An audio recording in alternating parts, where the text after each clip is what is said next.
శవాలపై చిల్లర ఏరుకునే వాళ్ళని మీరు చూసుంటారు. కానీ నమ్మి ఓటేసిన ప్రజల్నే శవాలుగా మార్చి చిల్లర ఏరుకోవడం ఒక్క జగన్మోహన్ రెడ్డికి మాత్రమే చెల్లింది. మద్యాన్ని నిషేధిస్తానంటూ అధికారంలోకి వచ్చిన జగన్ మన ప్రభుత్వంలో పూర్తిగా మద్యాన్ని నిషేధిస్తాం అని చెప్పి గట్టిగా కూడా చెప్తా ఉన్నాం. ఆ మద్యం ఆదాయం కోసం చేసిన తప్పులు, తీసిన ప్రాణాల గురించి తెలిస్తే మనిషి అన్నవాడి రక్తం మరగకుండా ఉండదు. తిరుమల శ్రీవారి ప్రసాదంలోనే నెయ్యి కల్తీ చేసిన ఈ పాపాత్ముడికి సామాన్యులు తాగే మద్యం కల్తీ చేయడం ఒక లెక్క. వైసీపీ ప్రభుత్వం హయాంలో జరిగిన మద్యం కుంభకోణం ఆంధ్రప్రదేశ్ చరిత్రలోనే ఒక చీకటి అధ్యాయం.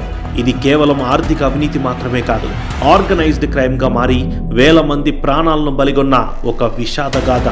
వైసీపీ ప్రభుత్వం అధికారం చేపట్టిన తర్వాత ప్రైవేట్ మద్యం దుకాణాలను రద్దు చేసి ప్రభుత్వమే నేరుగా అమ్మకాలు చేపట్టింది.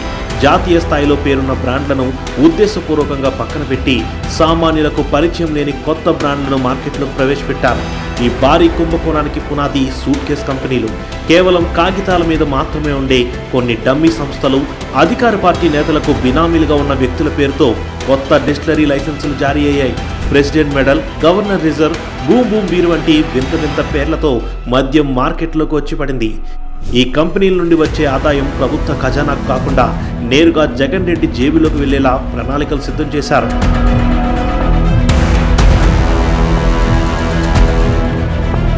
మద్యం విక్రయాల్లో డిజిటల్ చెల్లింపులను నిలిపివేసి కేవలం నగదు మాత్రమే తీసుకోవాలనే నిబంధన పెట్టడం ఈ స్కామ్లో కీలకమైన మలుపు.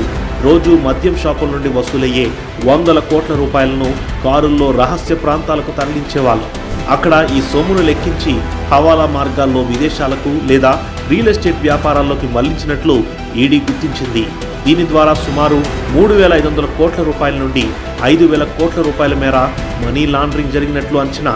అతి తక్కువ ఖర్చుతో ఎక్కువ లాభం గడించాలనే ఆశతో సూట్ కేస్ కంపెనీలు తయారు చేసిన మద్యంలో నాణ్యతను పూర్తిగా గాలికొదిలేశారు. శాస్త్రీయంగా ప్రమాదకరమని తేలిన కెమికల్స్, ఫ్యూజల్ ఆయిల్ వంటి హానికర పదార్థాలను మద్యంలో కలిపినట్లు ల్యాబ్ నివేదికలు స్పష్టం చేస్తున్నాయి. ఇది సామాన్య ప్రజల ఆరోగ్యంపై తీవ్ర ప్రభావం చూపింది. ఈ నాసిరకం మద్యం పంపిణీ వల్ల ఆంధ్రప్రదేశ్లో ఆరోగ్య అత్యవసర పరిస్థితి ఏర్పడింది. గడిచిన 5 ఏళ్లలో కేవలం మద్యం వల్లే రాష్ట్రంలో సుమారు 30,000 మంది పేదవారు ప్రాణాలు కోల్పోయినట్లు ప్రభుత్వ గణాంకాలు చెబుతున్నాయి. కల్తీ మద్యం విపరీతంగా పచ్చి మంది అమ్మారండి. వాళ్ళు ఎన్నో కుటుంబాలు నాశనం అయిపోయినాయి. ఎంతమంది ఆడవాళ్ళ తాళిబొట్లు తెగిపోయినాయి. శవాల మీద పేలాలు ఏరుకున్నారు చూడండి, ఆ టైప్ లో చేశాడు జగన్మోహన్ రెడ్డి పరిపాలన. ఈ రోజు ఎంతమంది ఆడపడుచు తాళిలు తెగిపోయండి ఈ చీప్ లిక్కర్ వల్ల. ఎక్కడ పడితే అక్కడ కల్తీ బ్యాందీలు వాళ్ళు ఇష్టం వచ్చినట్టు చేశారండి. ఈ జగన్ మమ్మల్ని ముంచేశారండి. మా తాళ్ళు తెగినప్పుడు ఆ తాళ్ళు ఎప్పుడు తెగిపోతాయి అనండి. 2014-19 మధ్య లివర్ పేషెంట్ల సంఖ్య 14,026 ఉంటే వైసీపీ ప్రభుత్వంలో అది 29,369కి చేరింది. న్యూరో పేషెంట్ల సంఖ్య 1,276 నుండి 12,663కి పెరిగింది. కిడ్నీ బాధితుల సంఖ్య 49,000 నుండి 90,000కు పైగా పెరిగింది. ముఖ్యంగా 30 నుండి 45 ఏళ్ల మధ్య వయసున్న యువకులు ప్రాణాలు కోల్పోవడంతో వేల కుటుంబాలు వీధిన పడ్డాయి.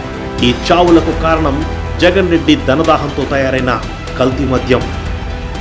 వేలాది కుటుంబాల్లో విషాదాన్ని నింపిన ఈ పాపానికి ఫలితం జగన్ రెడ్డి అనుభవించక తప్పదు.